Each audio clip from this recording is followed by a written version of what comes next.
वह मानते हैं सत्य से ही उत्पत्ति होती है। सत्य जो विद्यमान है पदार्थ उसी की उत्पत्ति होती है। सत्य दूसरे जो न्यायिक और वैशेषिक हैं उनका कहना है कि जो असत पदार्थ है यानी जो विद्यमान नहीं है उसी की उत्पत्ति होती है। लेकिन यह एक दूसरे के मतों का खंडन स्वयं करते हैं। ऐसे खंडन करते हैं न्यायिकों के अनुसार किसी सत पदार्थ की उत्पत्ति हो ही नहीं सकती। अगर नहीं हो सकती तो शांत मतावलंबियों के मत का खंडन हो जाता है। लेकिन वहीं पर शांत मतावलंबी कहते हैं जो असत पदार्थ है जो विद्यमान ही नहीं है उसकी उत्पत्ति नहीं हो सकती। इस प्रकार से दोनों एक दूसरे के विचारों का खंडन करके आपस में लड़ करके हमारे मत को यानी आजादवाद को ही महत्व देते हैं, उसी की महत्ता को प्रकाशित करते हैं। दूसरे शब्दों में हम कह सकते हैं कि वह अद्वैतवाद के सिद्धांत का ही प्रतिपादन करते हैं। यहाँ पर यह हमारे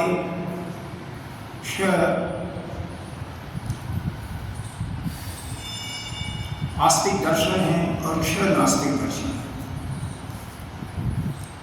जिसमें से क्षय नास्तिक दर्शन तो द्वैतवाद का ही समर्थन करते हैं।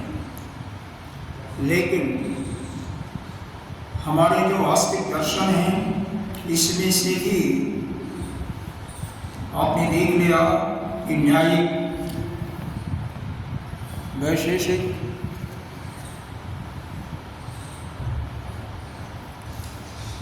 और दूसरा क्या है आपका शांत के साथ ही योग दर्शन का भी वही लगभग की कीमत है। अंतर यह है वह ईश्वर को साधन न मान करके साधन मानते हैं।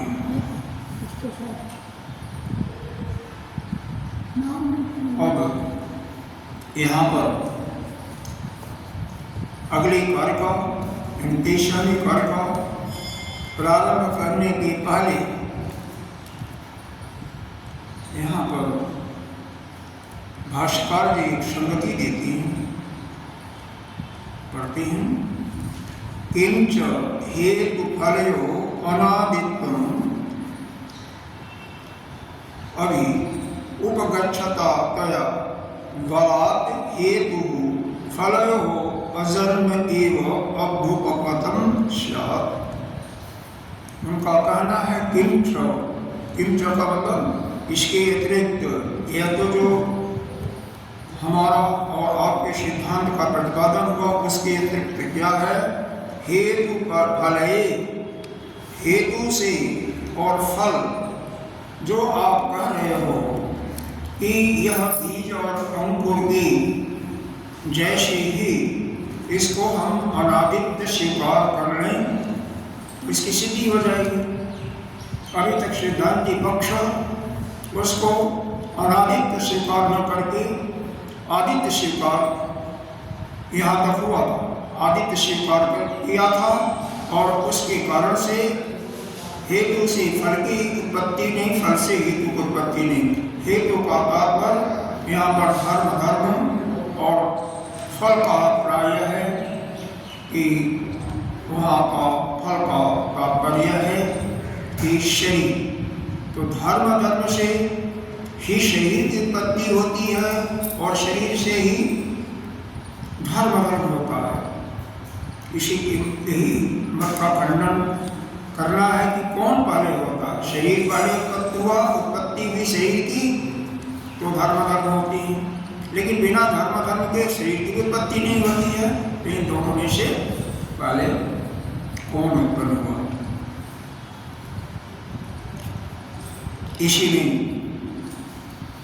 यह जो वादी लोग हैं, द्वैतवादी, उनका कहना यह है कि जैसे बीज और अंकुर अनादिकाल से चला आ रहा है, उसी प्रकार से यह भी हेतु और फल अर्थात धर्म से शरीर की उत्पत्ति या शरीर से धर्म की उत्पत्ति यह भी अनादिकाल से ही आ रहा है।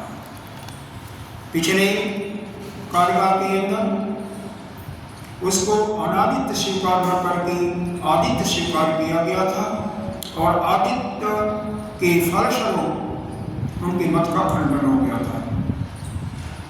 यहाँ पर चूंकि बारंबार उनका पक्ष यह है, इसका पक्ष दैववादियों का, उसमें सांख्य, आपके न्यायिक वैशेषिक और जो दूसरे दर्शन वाले हैं जो वेद को नहीं मानते, नास्तिक दर्शन, उसमें बौद्धों के 4 दर्शन हैं, 4 शाखाएं। पहला है सौत्रांतिक, दूसरा है वैभाषिक। यह दोनों मत सौत्रांतिक और वैभाषिक यह बाह्यार्थ है कि बाह्यार्थ बाहर की वस्तुओं को महत्व देते हैं। इनका कहना यह है कि ज्ञान ही विषय नहीं हो सकता, लेकिन ज्ञान के साथ बाह्य विषय का होना आवश्यक है।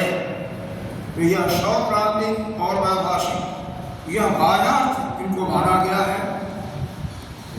तीसरा मत है योगाचार्य, चौथा है माध्यमिक। सबसे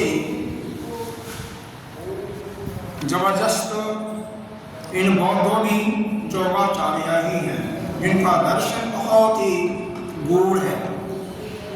इनके दर्शन के अनुसार क्षणिक विज्ञानवाद का सिद्धांत का प्रतिपादन किया है कि यह सृष्टि जो है क्षण क्षण में परिवर्तन होता रहता है, क्षणिक विज्ञानवाद।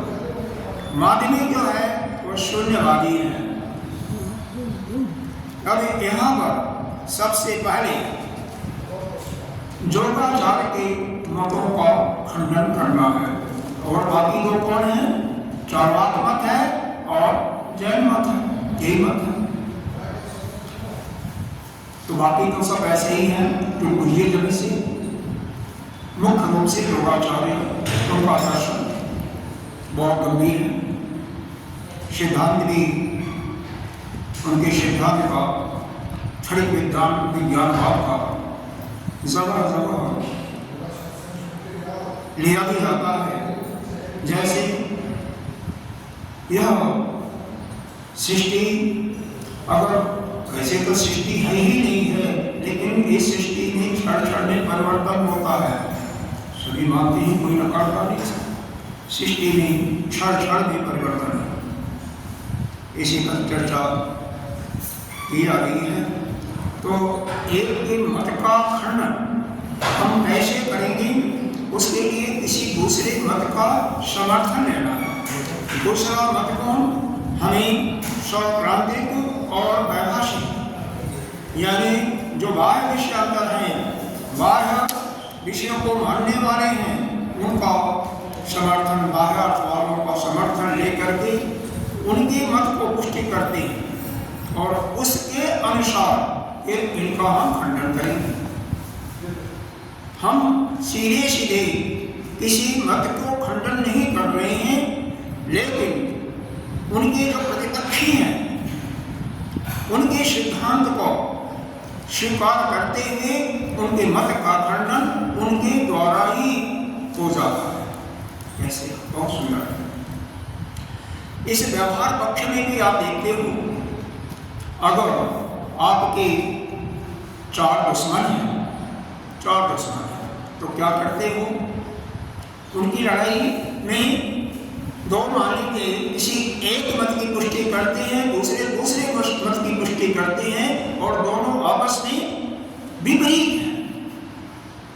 आपके लिए विपरीत तो चारों हैं, लेकिन वह भी जो है आपस में विरुद्ध है, एक दूसरे के विरुद्ध हैं। तो क्या पहले एक को लीजिए, जो दो हैं वह दूसरे के मत को खंडन करते हैं, उसको आप सपोर्ट कर लीजिए, तो उनके मत का खंडन हो जाएगा, और फिर उसको सपोर्ट करके फिर उनके मत का।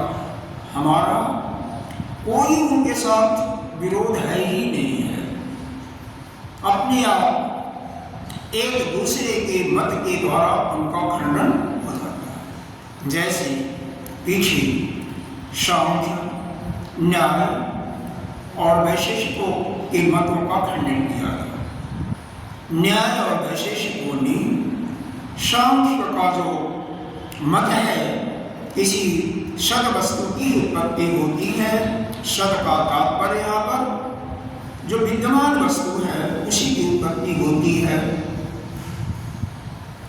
तो उसका खंडन उन्हीं के विरुद्ध पक्ष वाले जो न्यायिक और वैशेषिक हैं उन्होंने ही खंडन किया कि नहीं, जो विद्यमान वस्तु है उसकी उत्पत्ति हो ही नहीं सकती। हम जो वेदांत है, वेदांत मत को मानने वाले, ठीक है, हम आपको सराहना करते हैं, हमारा कोई आपका न तो आपसे विरोध है न तो इनसे विरोध है। सद पदार्थ की उत्पत्ति नहीं हो सकती, तो ठीक है, तो इसको स्वीकार करने से ही सांख्यवादियों का जो मत था वह धराशायी हो जाता है। फिर सांख्यवादी कहते हैं कि जो अशद वस्तु है बारंबार ही तीसरी कारका से चल रहा है, याद रखिएगा, तीसरी कारका से यहाँ तक ही चल रहा है और चलता रहेगा आगे तक। क्या एक दूसरे के मतों का खंडन, तो वहां पर कोई अशद वस्तु की उत्पत्ति नहीं हो सकती है। तो इस प्रकार से न्यायिक और वैशेषिक के मतों का भी खंडन हो जाता है।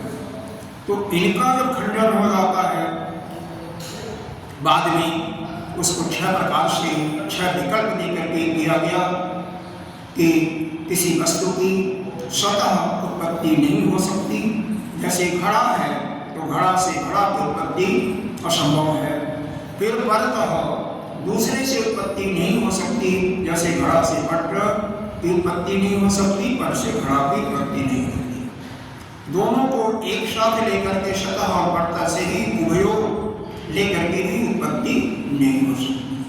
सत असत के बारे में तो बता ही दिया गया था। इस प्रकार से 6 विकल्प लेकर के उन जो आस्तिक दर्शन थे उनके मतों का खंडन हो गया। अब जो नास्तिक मत वाले हैं उनके मतों का खंडन करने के लिए हम जो बाह्यार्थ हैं, क्योंकि पहले जो दुश्मन बलवान है उसको अगर धराशायी कर दोगे तो जो छोटे टुकड़े हैं अपने आप ही समाप्त हो जाएंगे। उनको धराशायी करने में आपको समय नहीं लगेगा। इसलिए बौद्धों में जो सबसे शक्तिशाली मत योगाचार्यों का है, उनके मतों का खंडन करने के लिए ये बाह्यार्थ मत वाले जो हैं सौक्रांतिक और वैभाषिक, उनका हमने सपोर्ट किया। कैसे सपोर्ट करते हैं, और सपोर्ट करके फिर योगाचार्य के मत का खंडन उनके सिद्धांत के द्वारा होगा। हम कुछ नहीं, हम तो सिर्फ कहते हाँ भाई ठीक है। तो यहाँ पर यही इसमें संगति की गई। किंच हेतु कलयो अनादित्व, यही नहीं कि हेतु और फल, हेतु का मतलब धर्म का विषय, फल का मतलब शरीर की उत्पत्ति। इसको हमेशा अगर केवल मैं यहाँ पर हेतु और फल कभी बोलूं तो उसका मतलब हेतु का मतलब क्या है, धर्म का या पाप करना। फल का तात्पर्य यह शरीर संघात उत्पन्न हो रहा है, हमेशा इस पूरी प्रकरण में यही चल रहा है। तो धर्म से शरीर की उत्पत्ति और शरीर से धर्म की उत्पत्ति। अनादित्व, अगर इसको अनादित्य स्वीकार कर लेते हो कि अनादि काल से ही चला आ रहा है, सृष्टि के प्रारंभ से ही चला आ रहा है ये जबरदस्ती ही सही, लेकिन आपकी बार-बार अनुरोध करने पर इसको हमने स्वीकार कर लिया। जो अभी तक झगड़ा चल रहा था 5-6 कर्काओं में कि बीज से अंकुर और अंकुर से बीज यह उत्पत्ति, यह तो समझ में आ गया था ना कृष्णा कि बीज से ही बहुत बड़ा विशाल वृक्ष बनता है, जैसे वट वृक्ष है, और बिना वट वृक्ष के फल हुए, फल से ही बीज बनेगा। तो इसमें झगड़ा यही था कि पहले बीज उत्पन्न हुआ या पहले वृक्ष। हाँ, जैसे धर्म पहले हुआ या शरीर हुआ, या से, क्योंकि दोनों एक दूसरे के आश्रय से अन्योनाश्रित है, एक दूसरे पर आश्रित है। शरीर से ही धर्म पाप पुण्य होता है, बिना शरीर के होता नहीं है। शरीर का इस योनि में किसको जन्म मिलेगा वह निर्भर करता है उनके धर्म पर। तो दोनों सिद्धांत एक दूसरे से, हालांकि दोनों असंगत है, फिर भी असंगत होते हुए भी यहाँ पर सिद्धांत पक्ष ने स्वीकार कर लिया, ठीक है, हम मान लेते हैं कि यह अनादि काल से चला रहा है, यह अनादित्व है। लेकिन उसके बाद क्या है, किस प्रकार से इसका अर्थ क्या निकलेगा, उसके लिए 23वें कार्य देखिए। हेतु न जायते अनादि फलं चापि स्वभावतः आदि न विद्यते यस्य तस्य हि आदि न विद्यते। हेतु न जायते अनादि फलं चापि स्वभावतः आदि न विद्यते यस्य तस्य हि आदि न विद्यते। यहाँ पर अगर आदि शब्द का अर्थ आपके समझ में आ जाए ना तो बहुत आसान हो जाएगा। दूसरे लाइन में आदि 2 बार आया है। पहले आदि का अर्थ यहाँ पर कारण लिया गया है और दूसरे का कार्य लिया गया है, ठीक है। यहाँ पर आदि का अर्थ प्रारंभ न होकर के कारण और कार्य में लिया गया है, ऐसा भाष्यकार ने लिया, उसके अनुसार ही ले रहे हैं। कह रहे हैं हेतु न जायते अनादि, अगर कोई अनादि है, अनादि फल है, तो उससे हेतु की उत्पत्ति नहीं हो सकती। और इसी प्रकार से स्वभाव से भी, अगर अपना स्वभाव से ही मतलब अनादि हेतु से वाइस वर्षा है तो फल की उत्पत्ति नहीं हो सकती। क्यों नहीं हो सकती? क्योंकि जिस वस्तु का कोई कारण ही ना हो उससे कार्य की उत्पत्ति नहीं हो सकती है। बिना कारण के कार्य का जन्म होता ही नहीं। और व्यवहारिक जीवन में पग पग पर देखिए, जितने भी सुबह से लेकर के सोते समय तक जो भी कार्य करते हैं, हर एक प्रत्येक कार्य का कोई न कोई हेतु प्रयोजन होता है। बिना प्रयोजन के कोई कार्य होता ही नहीं। या कोई करते हो आप लोग सभी आयु में भी कम से कम 60 से ऊपर सभी लोग के लगभग 50 से ऊपर पढ़ने में कोई संदेह ही नहीं है। कोई बिजनेस में है, कोई अच्छे पोस्ट पर होगा सर्विस में, तो कोई काम एक यहाँ से लेकर के जाने का भी कोई ना कोई कारण होगा, कोई ना कोई हेतु होता है। बिना कारण के कोई नहीं आता। अरे सत्संग में भी आया हो तो किस लिए आया हो?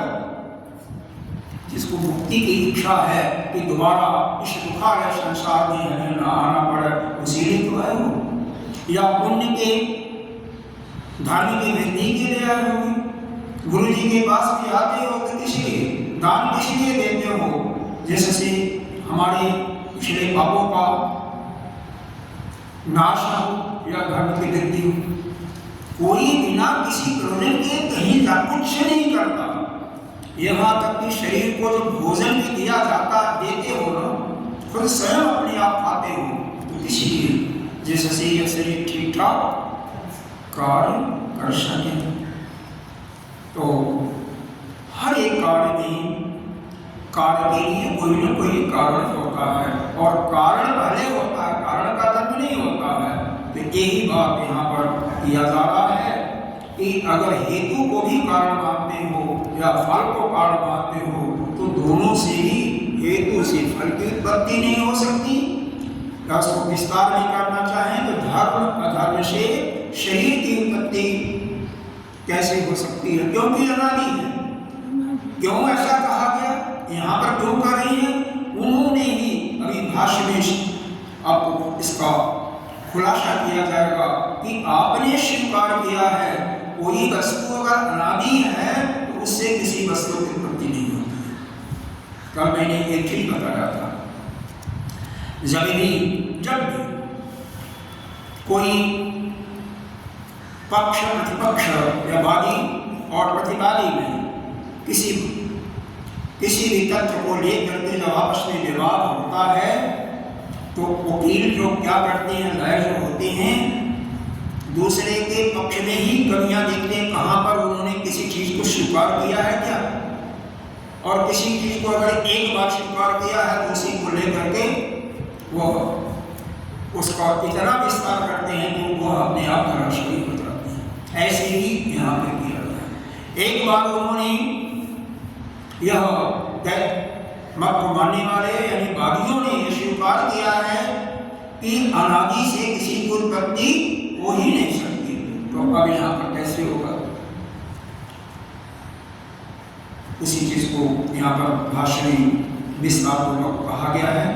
कार्य का अर्थ के लिए ही है कि हेतु से फल की उत्पत्ति, क्योंकि अगर अनादि है तो अनादि हेतु है तो उससे फल की उत्पत्ति नहीं हो सकती, और फल यदि अनादि है, फल को यदि कारण ले रहे हो, क्योंकि आपने यह स्वीकार नहीं किया कि हेतु अनादि है, हेतु कारण है या फल कारण है, तो इसमें से कोई भी कारण लो, चाहे हेतु को कारण लो या फल को लो, लेकिन दोनों जब अनादि हैं तो उससे कार्य की उत्पत्ति नहीं हो सकती। इसी का भावार्थ आगे कहा गया है। विष्णु भावार्थ क्या है, इसको शब्दों के अर्थ को ही प्रतिपादित करते हैं। भाष्यकार जी क्या कहते हैं?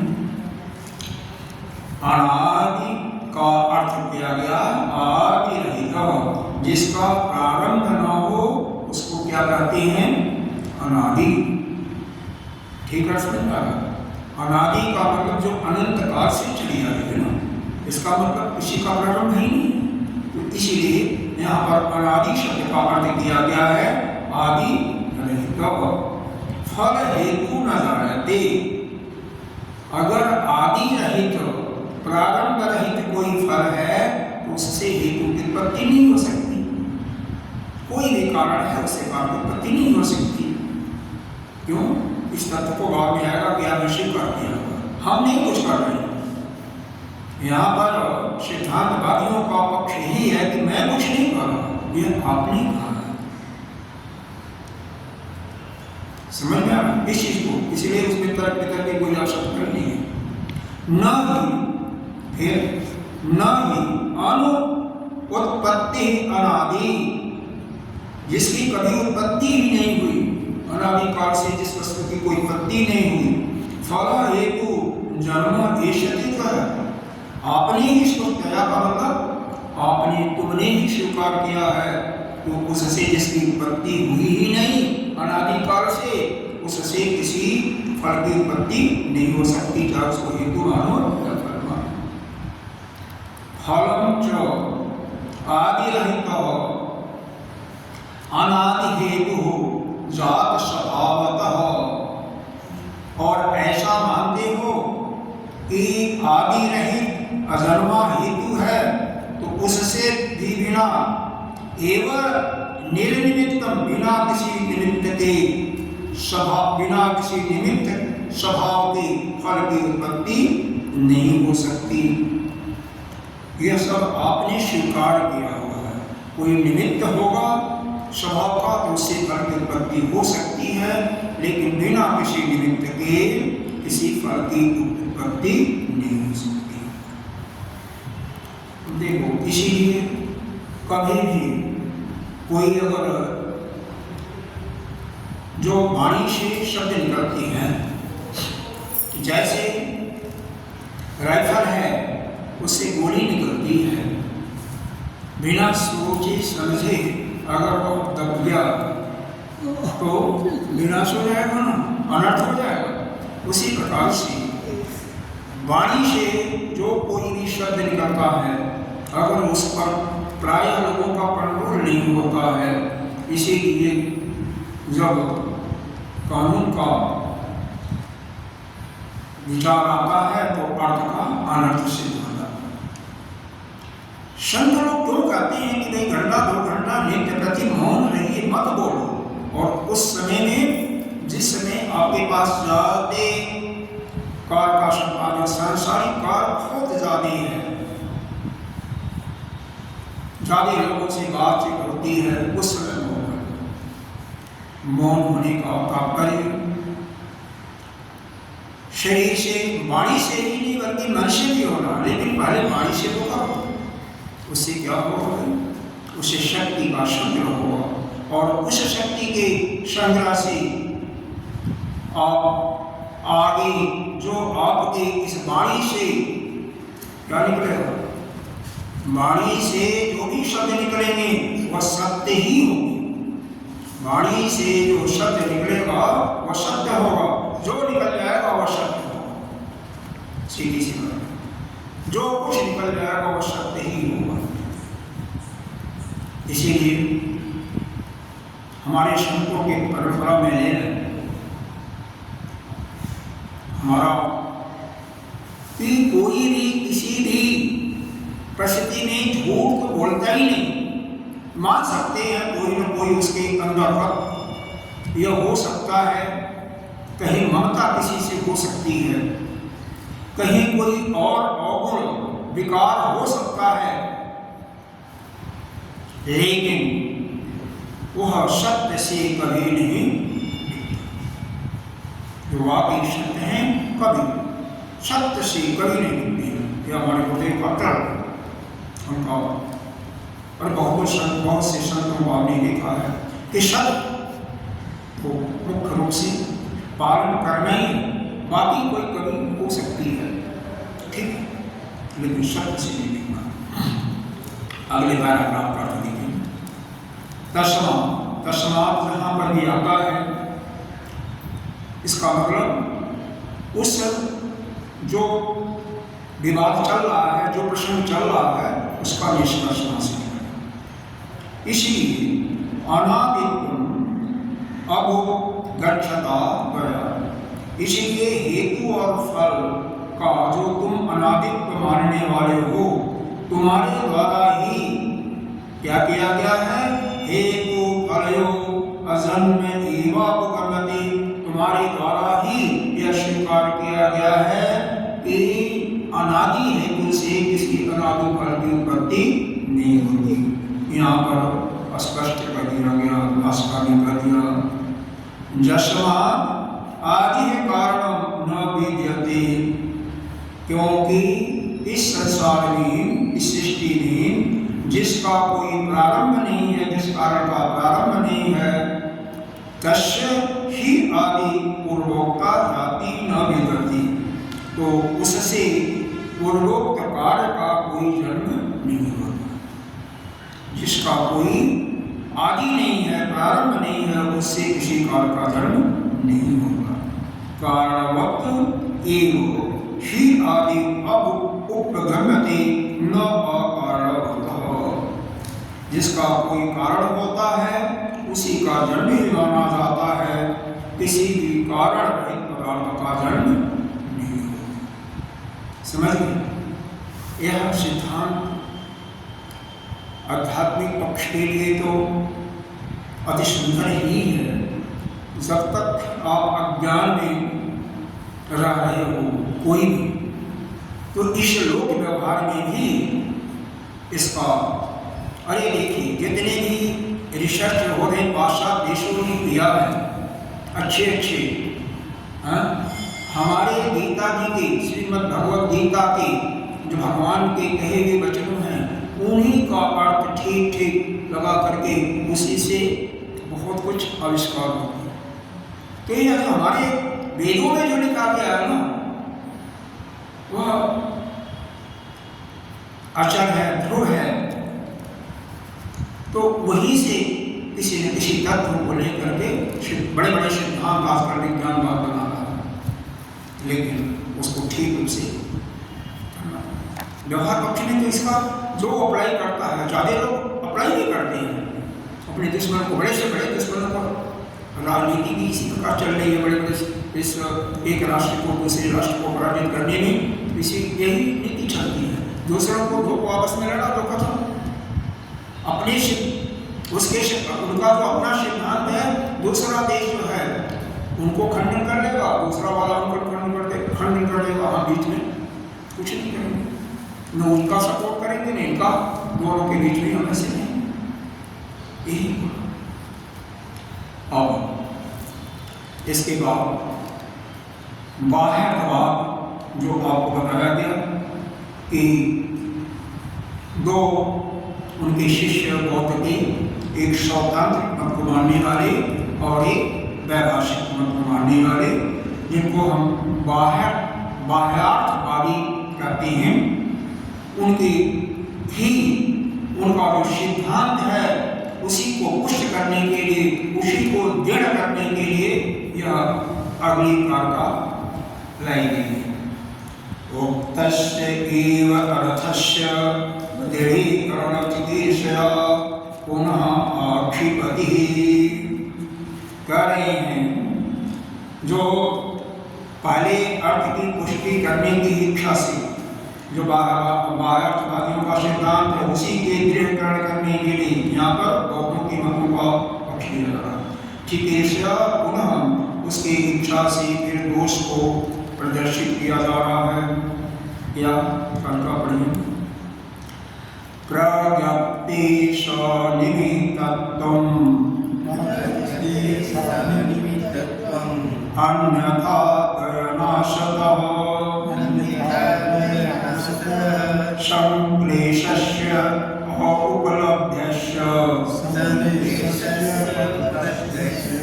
परतंत्र स्थिता मता प्रज्ञप्ति निमित्तत्वम्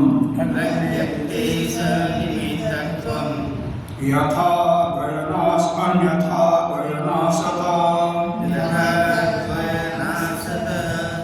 संक्लेशस्य उपलब्धस्य परतंत्रास्थिता मता। देखिए, प्रज्ञप्ति करते हैं ज्ञान को ही, प्रज्ञान को ही।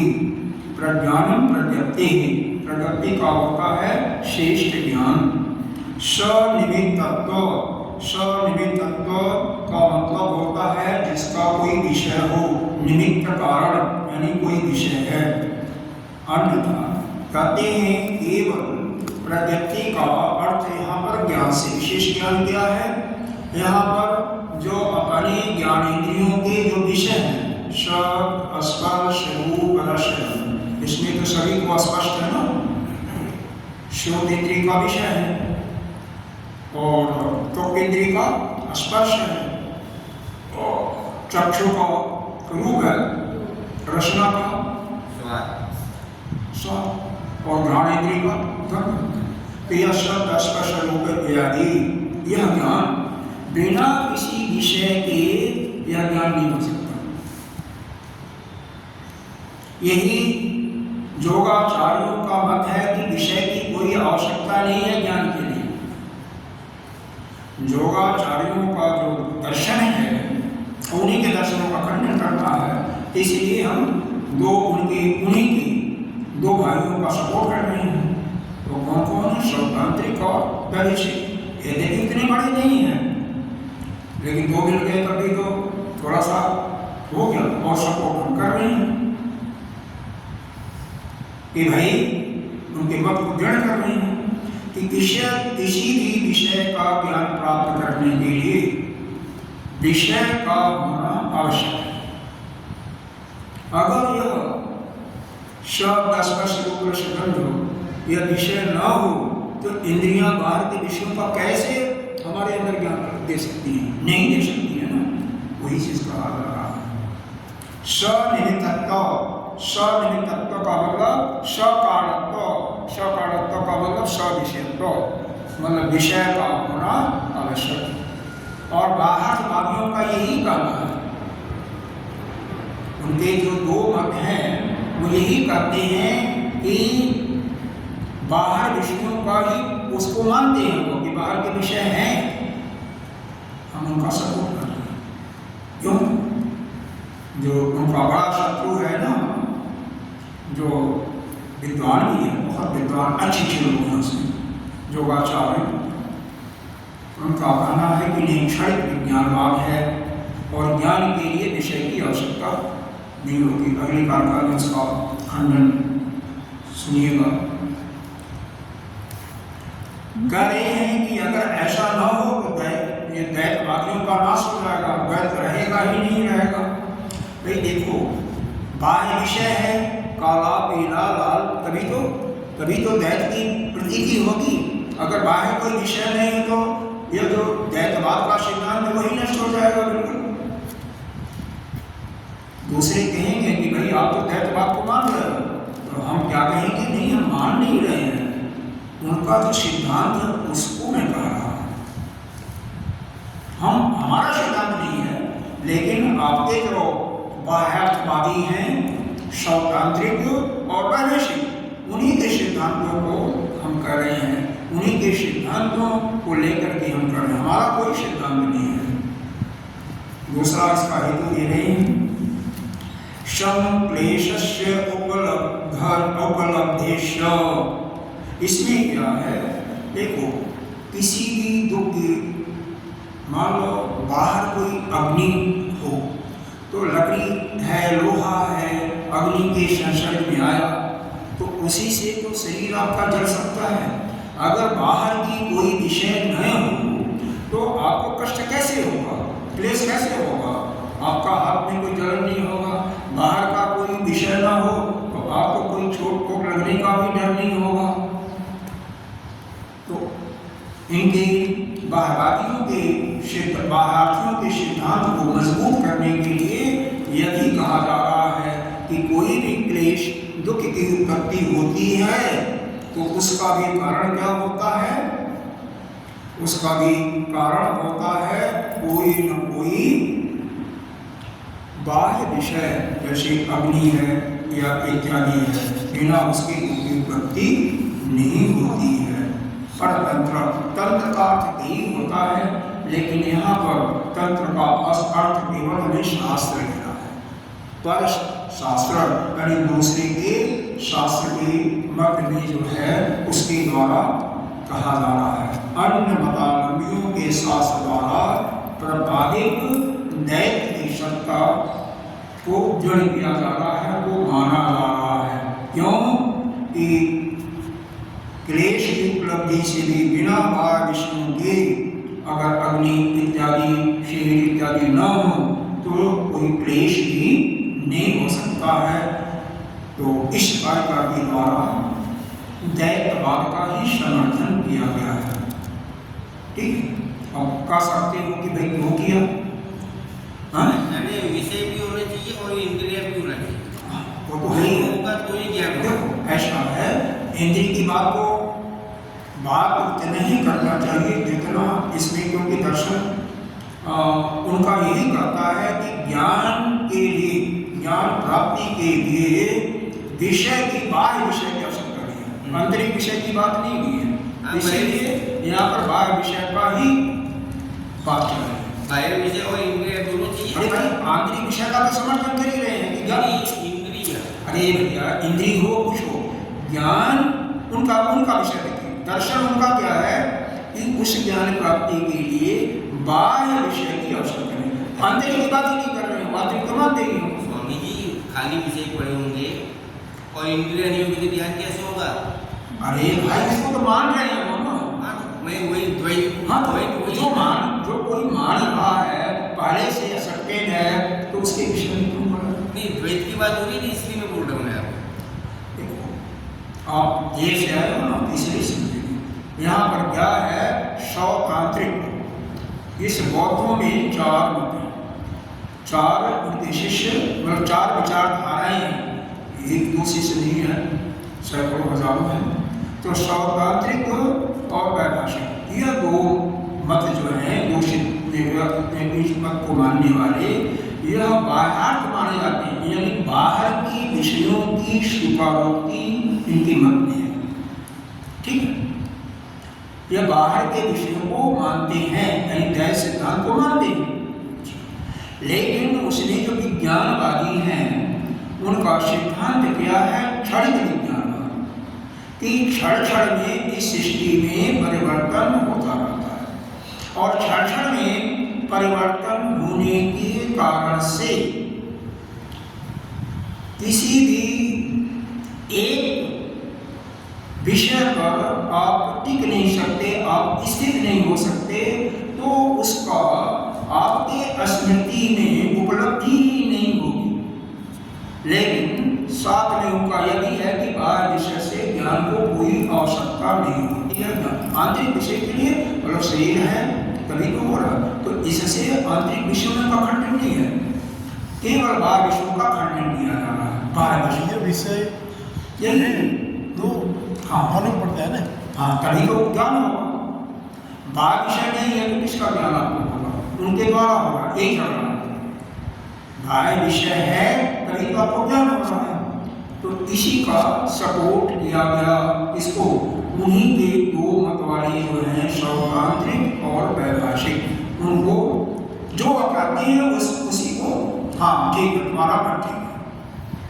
और उनके मत का जब आप पुष्टि कर दे रहे हो तो जो योगाचार्य है क्षणिक विज्ञानवाद, उनका सिद्धांत वहां पर अपने आप ही धराशायी हो जा रहा है। उसके विषय में आप कुछ नहीं कर रहे, नहीं समझे? उनका सिद्धांत यह बाहर विषय को नहीं मानते, बाह्य विषय को नहीं मानते ना, योगाचार्य नहीं मानता है ना। और यह 2 मत वाले, उनके 2 शिष्य वाले मत जो है मानते हैं। तो यहाँ पर सिद्धांत पक्ष क्या कर रहा है? इनका सपोर्ट कर रहा है कि ठीक है, तुम ठीक कर रहे हो, बिना बाह्य विषय के शब्द स्पर्श रूप रसगंध ये जो इंद्रियां अनुभव करती हैं, बिना बाह्य विषय के नहीं इनको ज्ञान होगा।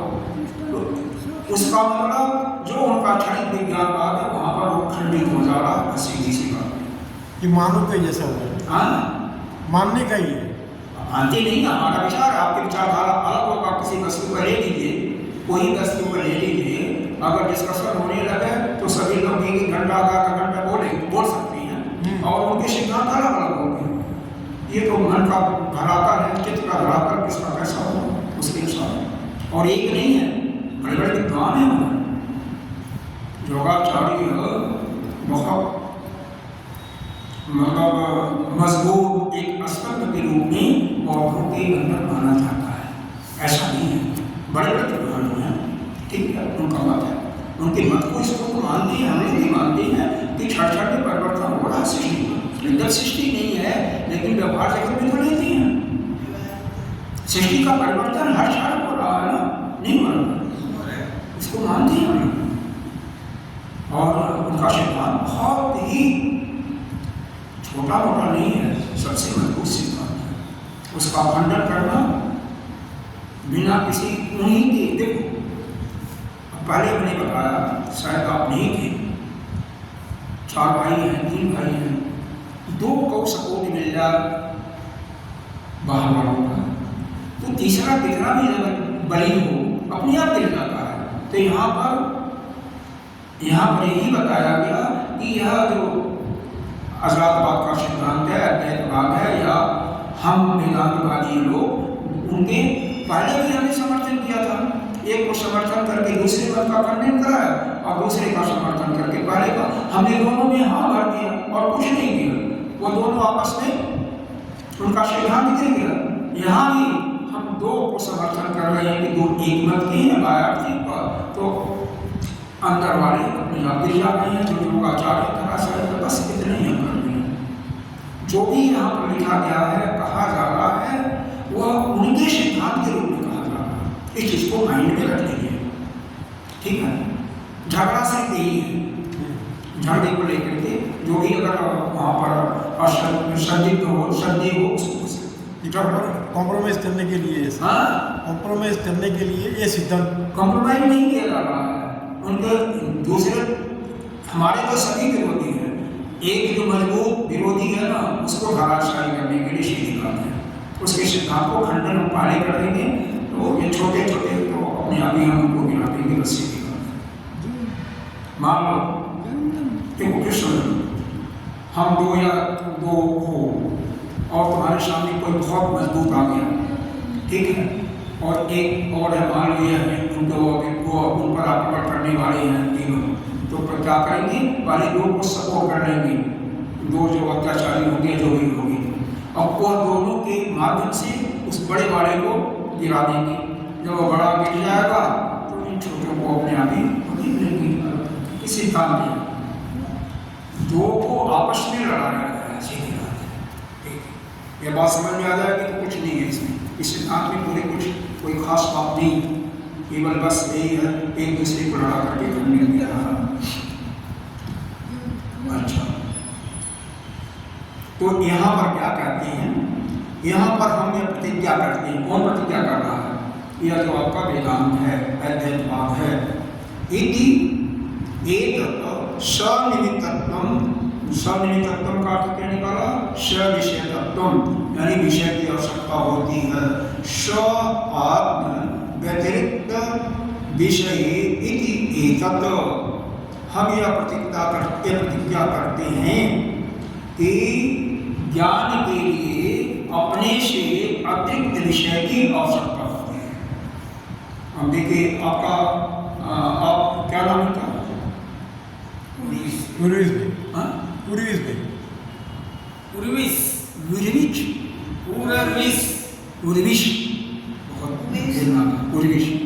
उर्विश देखिए, यहाँ पर यह थोड़ा सा और स्पष्ट हो गया कि क्या कहा इन्होंने, इति सनिमित्तत्वम सविषयत्वम। हम यह प्रतिज्ञा करते हैं कि हमें ज्ञान प्राप्ति के लिए अपने से, इस पर ध्यान देना शब्द पर, हमें अपने से अतिरिक्त विषय की आवश्यकता होती है। इंद्रियों का तो हमारे अंदर ही सही बात, ठीक है, तो वहाँ पर झगड़ा बस यही चल रहा है। अच्छा, कि बाहर के विषय की आवश्यकता है या नहीं, बस है। हाँ, बाह्य ज्ञान के लिए बाह्य विषय की आवश्यकता है, बस वही झगड़ा चल रहा है। दूसरा विचार को जो योगाचार्य नहीं मानता ना, उसी का नहीं, लेकिन वो आगे आपने बताया ना, वो क्षणिकवाद, क्षणिकवाद आगे नहीं बताया ना, वो ठीक है, लेकिन हमें तो उसी को खंडन कर, पहले खंडन कर लेना, ठीक है, बात है, उसका मतलब वो बात अलग है, लेकिन हमें खंडन कर लेना है। खंडन क्योंकि देखो लड़ाई क्या है, इस चीज को पहले स्पष्ट समझो। लड़ाई यह है कि किसी वस्तु की उत्पत्ति होती ही नहीं, केवल माया के रूप में हम पढ़ रहे हैं। यह वेदांत का मूल सिद्धांत है, मूल सिद्धांत है। दूसरे एक नहीं है, बहुत है उनका, और शायद इस संसार में सृष्टि में भी देखेंगे, आप अपने कॉलोनी में देख लीजिएगा, 99% मानेंगे नहीं, दो को भी दिखाई दे रहे हैं, तो बल्कि तीन मानते हैं, जगह वाला, वह वाला, अरे जीव वाला और ईश्वर, तीन मानते हैं। दो को मानने वाले बहुत हैं, कम नहीं है, तीन मानने वाले कम है, क्योंकि जीव जगत को एक ही मान लेते हैं। अच्छा, तो अब दुश्मन जब ज्यादा होंगे तो मुख्य दुश्मनों को परास्त करना होता है। परास्त क्या करना है, केवल विचारों की लड़ाई है, और तो कोई लड़ाई है नहीं कि भाई किसी वस्तु की उत्पत्ति होती नहीं है। क्या इससे लाभ मिलेगा, इससे पहला लाभ मिलेगा यह कि हमारा किसी से किसी प्रकार का वैमनस्य होने की संभावना ही नहीं रहेगी। हमें दूसरा, हमें किसी से डर की भी वो नहीं रहेगी, क्योंकि हमारे सिवा कोई अन्य है ही नहीं है। और चूंकि हमें सभी के अंतर्गत हमारी आत्मा सभी की आत्मा एक ही है, तो किसी से हमारा लाभ भी नहीं होगा। और ऐसा मानने से क्या होगा, हमारे अंदर की ये विकार है ना, वास्तविकता जो कुछ नहीं हो, यह तो अद्वैत के सिद्धांत से बहुत बड़ा लाभ मिलता है। कम से कम हमारे अंदर के जो भी विकार है अपने आप नष्ट हो जाएंगे। कौन विकार? काम, क्रोध, लोभ, मद, मोह, मत्सर, ये अपने आप, और ये नष्ट हो जाएंगे। उसी समय हमारा क्या होगा, हमारा अज्ञान समाप्त, ज्ञान की उत्पत्ति, और क्या करना है, सीधी सी बात है। इसीलिए अद्वैतवाद का सिद्धांत, अरे वैष्णव संप्रदाय वाले भी तो माने हैं ना, उन्होंने माना है, किसी ने लिख दिया कि नहीं यह शुद्ध अद्वैतवाद है, किसी ने नहीं लिया विशिष्ट अद्वैत का, अपना थोड़ा सा, क्योंकि हर एक इस सृष्टि में हर एक को अपना नाम चाहिए, बस वही चीजें हैं और कुछ हर एक को अपना चाहिए। बाकी तो यही है, द्वैतवादी का खंडन होगा बस यही। अच्छा आगे चलिए। स्वामी एक सवाल ऐसा था कि आगे जो बताया ना कि हर एक वस्तु क्षण में बदलती है, हाँ, तो उन्होंने वो प्रश्न भी किया था कि क्षण में बदलती है तो उसका ज्ञान कैसे होगा, उसका ज्ञान कैसे होगा, ज्ञान कैसे होगा? हाँ, जो चीज अभी है वो एक क्षण के बाद दूसरी क्षण के बाद है ही नहीं, तो उसका ज्ञान कैसे होता है? तो स्वामी ये बात तो सही है, अगर एक बात चीज एक क्षण में बदल जाती है तो वो अगले क्षण वाली का ज्ञान होने का तकलीफ है, होना नहीं चाहिए। लेकिन फिर हमको ऐसा लग रहा है कि जैसे फिल्म की पट्टी है, चलचित्र चलता है, तो चलचित्र में क्या, तो वो पट्टी एक ही साथ करीबन 60 टाइम ऐसे चलता है एक सेकंड में, तो हमको वो अपनी जो सेकंड में जो वृत्ति चलती है ना, तो उससे ज्ञान हो जाता है। यानी क्षण में बदलने वाली चीज भी एकदम फास्ट रोटेट हो जाए तो हमको उसका ज्ञान हो सकता है। इसका यही तो है, देखो यह सिद्धांत के खंडन की बात तो अलग है, बाकी आप व्यवहार पक्ष में देखिए, आपके शरीर में, हर एक के शरीर में पड़ता, ठीक है क्षण में हम नहीं बता सकते हैं, अगर 3 महीने के बाद, 4 महीने के बाद आप इनको देखें, हमको देखें, इनको देखें, तो आप निश्चित रूप से आपके मन में यह होगा कि कहीं इनके अंदर परिवर्तन, अमुक चीज का परिवर्तन हुआ, वह स्पष्ट झलकता है, नजर में आता है, वो तो होता ही है। छड़ी को मैं नहीं मानता हूँ, लेकिन तुरंत मालूम हो जाता है। कई बार जैसे होता है, एक बार मेरे भी हुआ था, आपको भी होता है, जितनी भी बीमारियाँ आती हैं, कई बीमारियाँ एक बैग आती है, एक बैग आती है। अब हुआ क्या था, हम लोग जो करते थे, बहुत साल की पुरानी बात है, इसके बाद तो उसमें क्या हुआ था, हमारा घुटना मुड़ता ही नहीं था, हाँ नहीं मोड़, एक बैग। किसी ने हमें घर पर पहुंचाया, ठीक है, कुछ सारा होगा, थोड़ी देर के बाद बैठे रहे, पानी इत्यादि पीने के बाद, तेल की मालिश करने के बाद रात हुआ, दर्द वगैरह रात हुआ। हमने कहा डॉक्टर के पास जाने की जरूरत नहीं है, हम काफ़ी आराम महसूस कर रहे हैं, और 3-4 दिन के बाद बिल्कुल ठीक होगा, ऐसा ठीक होगा, अभी तक मेरा घुटना दर्द नहीं पड़ता है, चाहे 4 घंटा 6 घंटा बैठे रहें, घुटने में दर्द नहीं होता। उस समय तो शायद जवानी ये रही होगी, तो बुढ़ापा है, लेकिन नहीं होता, ठीक है। तो यह हो जाता है। और चलिए, जिसके कमर में मैंने दर्द देखा है, ऑल ऑफ सडन हुआ करते, कमर किसी की नहीं मोड़ रही है, वह ऑल ऑफ सडन महसूस होता है, छड़ी का जो है ना, तुरंत मालूम, अब नहीं हुआ, अभी तो ठीक था, अभी परिवर्तन होता है, ऐसी बातें नहीं है। लेकिन सिद्धांत देखो, सिद्धांत का खंडन तो हर एक विचार पर होगा ना, तो वहाँ पर खंडन के साथ सीधी बात है। हाँ, व्यवहार पक्ष में हम मानते हैं, यहाँ पर झगड़ा क्या है, उनका क्या है, परमार्थिक दृष्टि से हम अन्य वस्तुओं की उत्पत्ति नहीं मानते, व्यवहार में तो उत्पत्ति हम नहीं मानते हैं। अरे हमारे तैत्तिरीय उपनिषद में लिखा लिखा है, छांदोग्योपनिषद में लिखा, कहाँ नहीं लिखा है। उत्पत्ति तो मानते हैं लेकिन व्यवहारिक दृष्टि से, परमार्थिक दृष्टि से नहीं कर सकेंगे। चलिए स्वामी जो आदि और अंत बोलता है, हाँ तो उसके अंदर साहब ने बताया कि हर पल में चेंजेस आता है। हाँ। तो आदि क्या और अंत क्या? वो तो कल आपने जिक्र किया था, वही तो है।